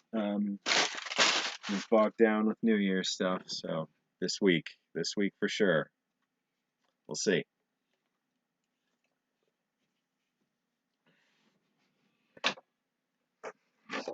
All right, so here we go. Let's see. This is just a good example of commercially available stuff from 50s and 60s. This poor container. Don't want to wreck it, but let's see. I'll put that there. So this is a Precision Instruments scintillator, similar to a Geiger, but this has a great big tube inside of it that would detect radiation, similar to like an opposite of an X-ray tube. So you can see it hanging down there.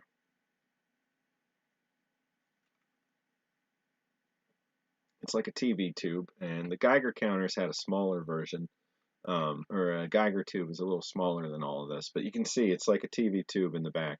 All the different pins. This thing punches, this whole thing punches in and out, like it's got all the little pins in the back, like you're looking at a TV tube. And this has 2 C batteries on the front, 2 C batteries on the bottom, and then 2 B batteries inside.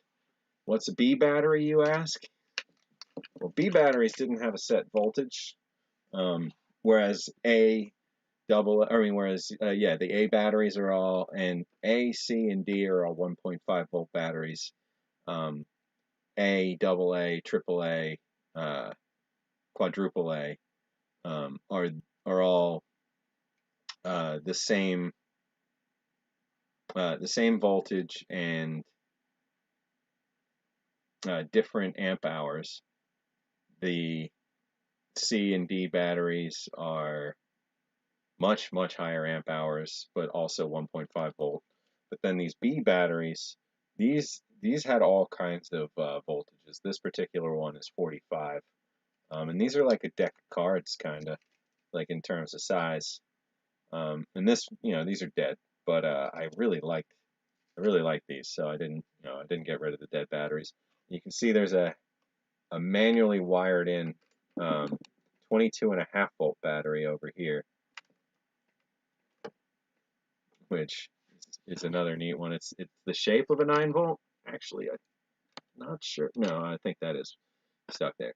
So that's another ever ready there. Photo flash. So this particular device had a pretty complicated electric profile. So between the 90 volts running up here, 22.5, but very high discharge capability up here, and then just the general operating 6 volts, like lantern amount of amp hours around the whole thing. So these were very popular among there's a notch for what side this goes in. There we go. These were very popular among prospectors, which goes into a whole side story about, or a whole other rabbit hole that you can go down, where during the 40s and 50s and 60s there was a huge boom for uranium mining, and prospectors would take these and head out and look for uranium that was of sufficient quality by picking up on the the amount of background radiation versus the rocks that they're finding. So they could rig these up to blink. They had all kinds of gradation on their, or specificity on their scope here, so they could get from multiples of 5, 2.5, 0.5, 0.25, 0.05, 0.025. In terms of, this one isn't measuring Roentgens per hour, it's measuring milliroentgens per hour. So this is not looking at the byproduct of atomic fission. Like, so if you're talking about someone going around measuring after an atomic bomb, you're looking at the immediate decaying after effects of fission. This is meant for looking at rocks that are hiding that potential, that are very, very slowly, very, very minutely degrading. So this meter, with its special tube and all its extra power and fancy electronics, this meter is hundreds, if not 1,000 times as powerful as one of these meters. So this would be used by a professional who's looking to find trace amounts of uranium after a mountain's been chopped off and folks are allowed in there to prospect, and they're looking to say, okay, I think I've got a lead here, and then be able to pursue it further and find the more radioactive samples from there. But the U.S. government was the biggest purchaser at the time. We needed to build our nuclear stockpile, and yeah, like Gunnar says, uranium fever. There's at least 2 songs that I know of with that title. And they're very, very different songs, rockabilly kind of songs. But yeah, it was a big craze. People going out looking for uranium. It was worth more than gold. So a lot of the gold prospectors in the U.S. in the 50s stopped prospecting gold and took their gear and their expertise and turned to finding uranium and feeding that over to good old Alamogordo and White Sands, etc., and driving the the national weapons stockpile creation that we needed at the time to keep up with Russia in the arms race. So one neat thing on these, there is a calibration puck. I don't know if this is still active at the same amount, buried in one side of the puck. So this is deadening the radiation all around it. I think there's a lead layer in here, but in the center on the opposite side is a little radioactive pellet. This is a 0.10 millirentgen source, so this would be a 10,000th of a Röntgen per hour exposure. And you, on this particular one, put the sample pellet side in against this spot to see your 0.1 when you're in. So let's see. Say you were in 5 as your mode here. Say you're in 5. You've got 1, 2, 3, 4, 5. So if you were looking for 0.1, it would be somewhere between 1 and the 0. But if you switched it to your 0.0 or to your 0.25, then your meter's at then it's 2.25 across the meter. So then a 0.10 is going to be much more detectable as a whole notch there. But you could go even further from the 0.25 and go to 0.05, and then every one of those, the whole bar is a 0.05. So every one of these is a 0.1, 0.2, other way around. That's what the 0.5 would be. So going from 0.25 back to 0.5, then you would get 0.1, 0.2, 0.3, 0.4, 0.5. Sorry, I'm just a little lost there with some of these meters. Oh, hey, Will Watkins, welcome. That's a lot of text. Let me catch up. Let's see. Tim's saying he's pretty sure they still make those batteries. Yeah, you can absolutely still get B batteries.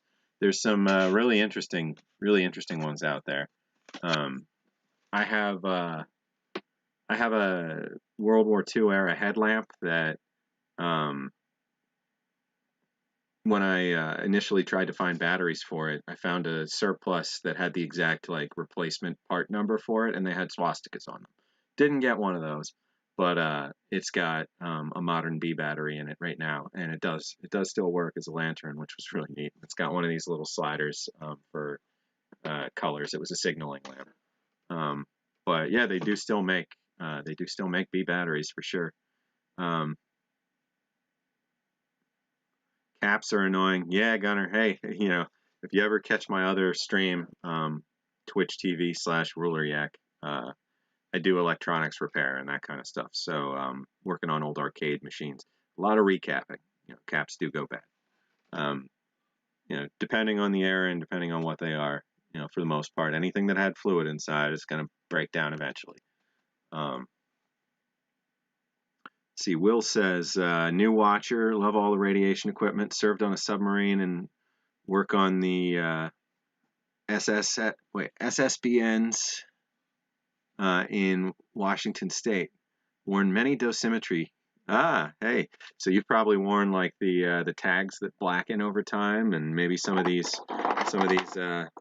Victorine or Bendix tube ones.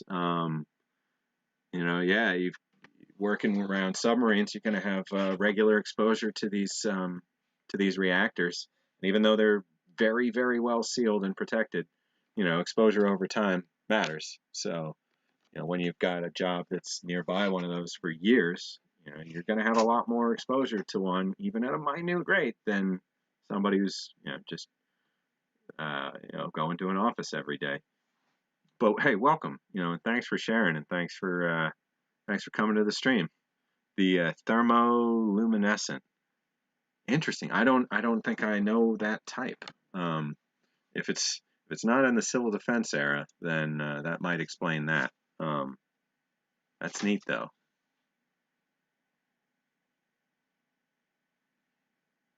I've got an old Magnavox Hi-Fi as the one I've got. The caps were actually good in that from 1969. Everything was still fine there, but I had to replace just a couple little pieces, and that thing's running great. Best halal MRE is I'm infamous. Welcome to the stream. I'm infamous. Best halal one. Lamb jalfrezi's really, really good.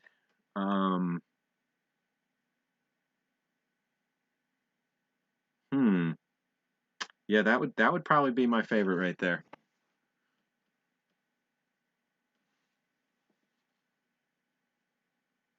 Smokey says he's been watching that guy that bought Cerro Gordo mine. Brent. Yeah, I've been too. I think a lot of us have. I saw his numbers just climb over the last few months. So I think the word's out. People like that guy. I mean, I like that guy. He's inspired me to try and approach this differently a little bit and to try and be a little more personable about it. Like this is my project. This is my baby. I've been working on this for about 15 years, and officially working on the museum for 5 years. And I want this to work, and I know you guys can help me get there. And I know bit by bit we're gonna make this be a thing. But Brent over in Cerro Gordo, he inspires me. He's a really interesting guy.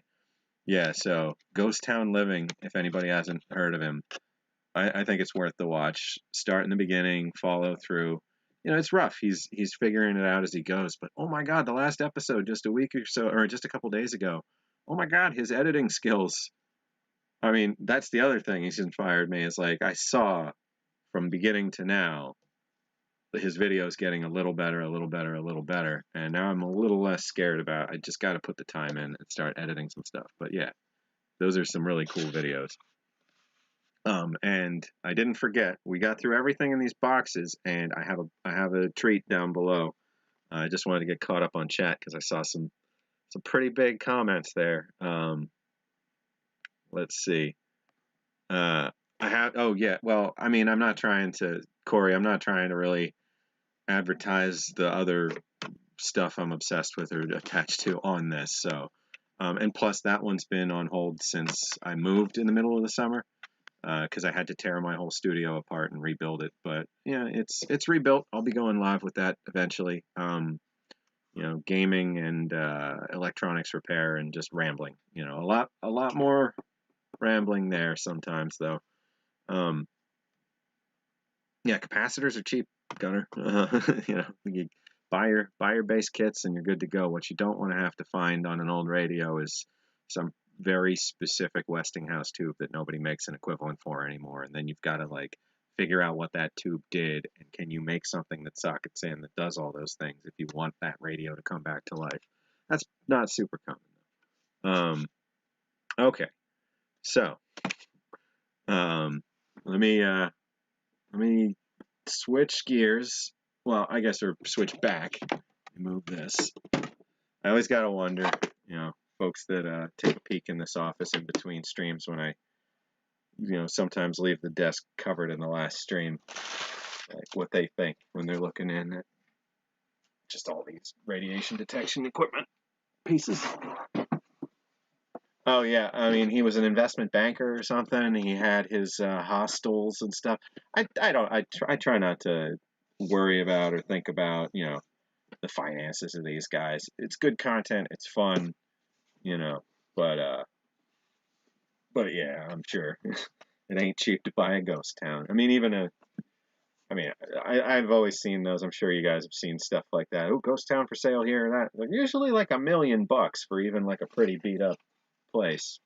All right, so what have we here? We have a new in-box CDV 777-2 radiation detection kit. So,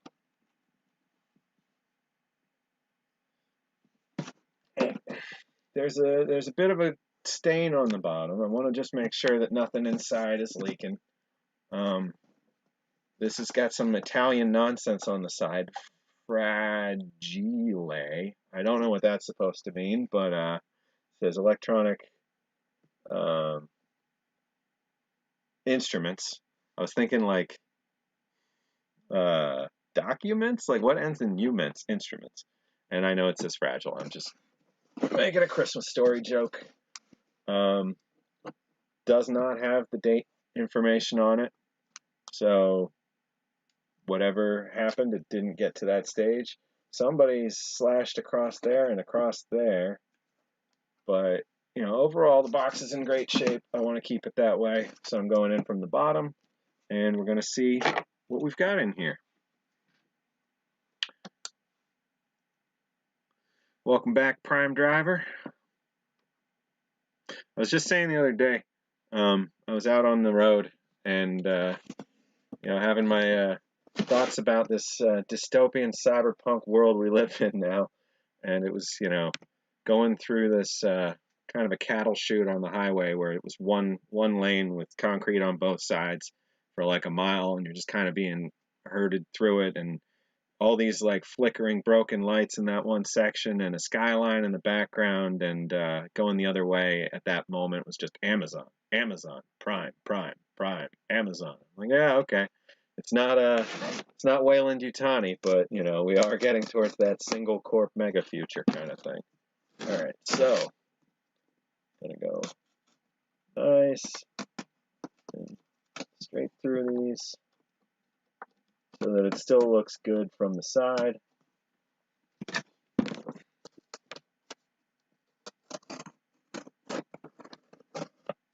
There we go.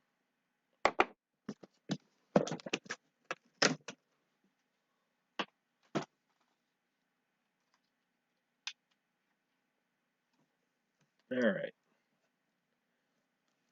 Well, I don't think, yeah, Pete, I don't think you could see maybe there was, I meant in the cardboard itself. There we go. You can see that now. And there was like kind of an X going through it, but faintly, you know, like somebody cut something off there.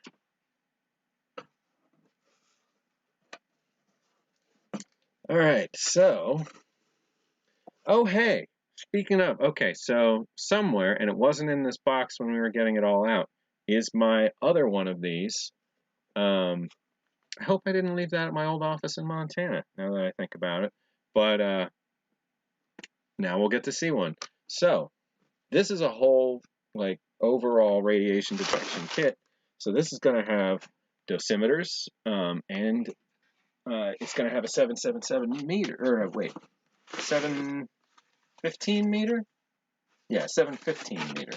The kit's 777. So here we go. We've got our 715 meter. We've got its older, you know, well-used brother. This meter does look refurbished before it went into this kit, but doesn't look anywhere near as used as the other one. So let's make sure there's no battery in here. I don't think they would have shipped one. Nope, okay. Very clean, very fresh in there.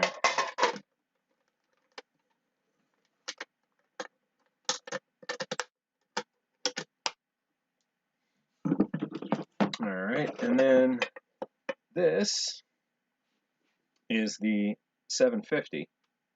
And all these things, the V, it was actually CDV, and it was Civil Defense, and maybe Victorine, but it was Civil Defense Variant or Civil Defense Victorine, I can't recall. But so with these, you take this part off.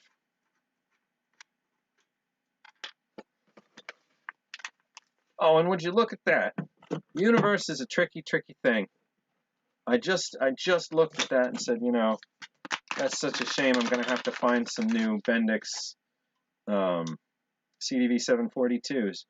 And lo and behold, in this box, in perfect shape, not melted and slime looked in it at all, are two Bendix CDV 742s. And they're nice and shiny up here, so we can look at that. Like the little pocket clip says Bendix. So you would look in through here, and you can see your level. So with this kit, you pop a battery in here, and you look through. Let's see if we can get this. Let's see if we can get this actually working. I'm gonna grab this whole box. All right. Put this here. Let's see what else is in here. We've got the strap for carrying the meter. And we've got a manual, the shelter management handbook,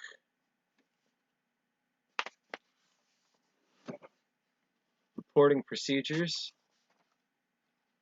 and just some general how-to on using your equipment.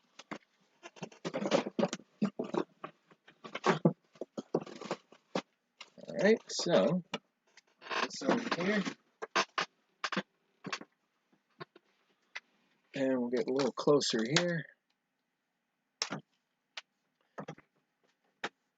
Welcome to Night City. Yeah. A little bit. Alright, so this is just nice and shiny. This one's made by Jordan, who also made this really nice looking old school meter. So let's grab that battery. Positive, negative.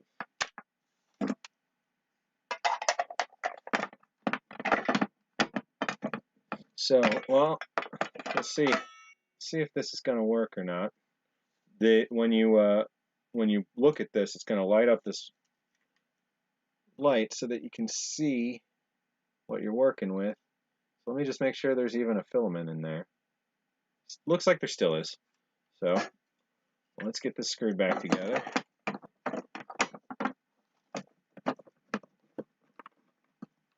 Alright, so we take this and you line up the little piece inside with this and you press them together, and then you look through this lens on top. So that's what we're going to do. We're going to get it so that you can take a look inside here. I'm going to turn, for the purposes of getting the camera in the right place, I'm going to turn this around. Then you have this little knob here that you adjust, and you want to take your reading, and then you want to get the device back to 0 was the purpose here. So let's see if we can get this to work.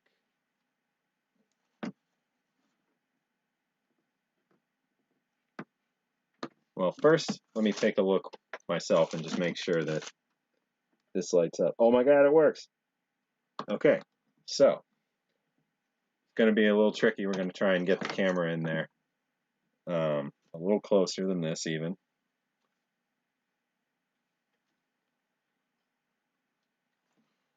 All right, getting this right under the lens.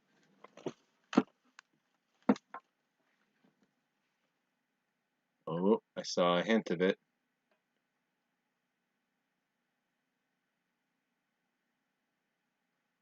There you go. So you can see the needle there. I can't read from right here, but you can see that the needle there, whoop, has moved a good deal up the scale over the years. So then we can bring that needle back. Whoop, I lost it. Oh, there we go. So I got it almost all the way. Nope, I went too far.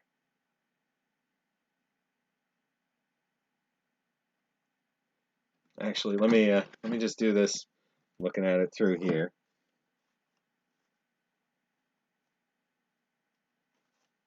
So you get your needle reset.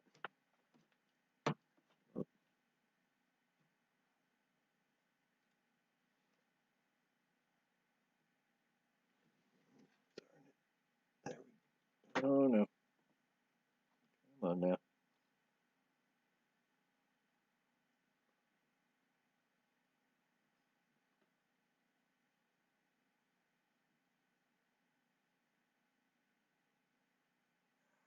And it's just a little finicky.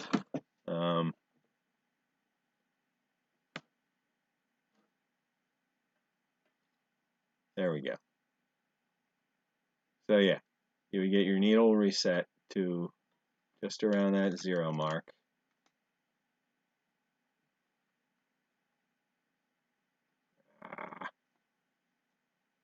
All right.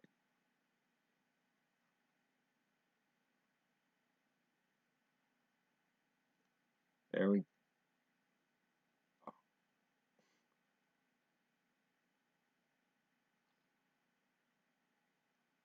go.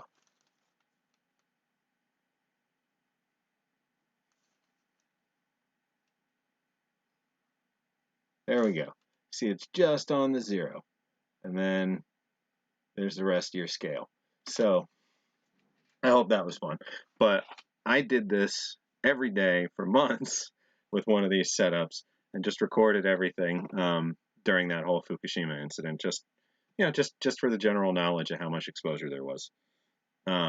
So once this is calibrated, in order to take your readings, you don't have to. Sorry, I guess I should restate. I didn't do this every day.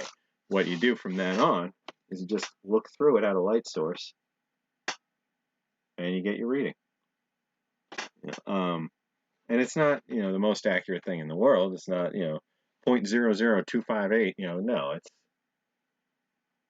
okay. About 42 Roentgens. And then when you take it next week, about 48 Roentgens. So then you can say, okay, I had 6 Roentgen climbing this in the span of 7 days. I'm getting around 0.85 Roentgens a day or whatever, and then you could look at your charts and say, is this dangerous? Is this normal? What's this compared to background, etc. So that's the CDV 750 working with the CDV 742. And we looked at a 715, another 715, a 717, and I'm not sure what this would be if it's not another 715. This neat old 50s looking one, but I love these things. And there's other models. I don't think I actually, looking at what we just went through today, I don't think I have the actual. I think it's a 722. I'd have to double check, but I don't think I have an actual Geiger one, which had a headphone piece and a wand and that sort of stuff. So I'll have to get one of those for the collection eventually. But so that's our radiation detection and just the civil defense helmets and some of the jobs they go with. I think I might save the sanitation kit for another one because I see we're already after 7.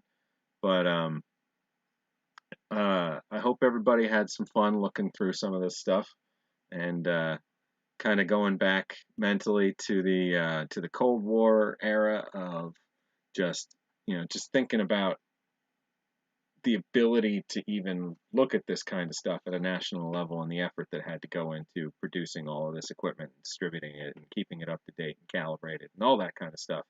And just think about, something like that today, how many trillions of dollars it would cost, whereas it was a lot more commonplace to do these nationwide things, up until maybe the 80s.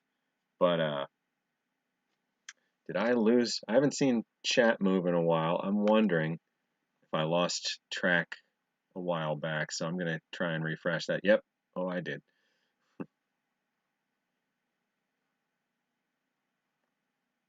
There we go.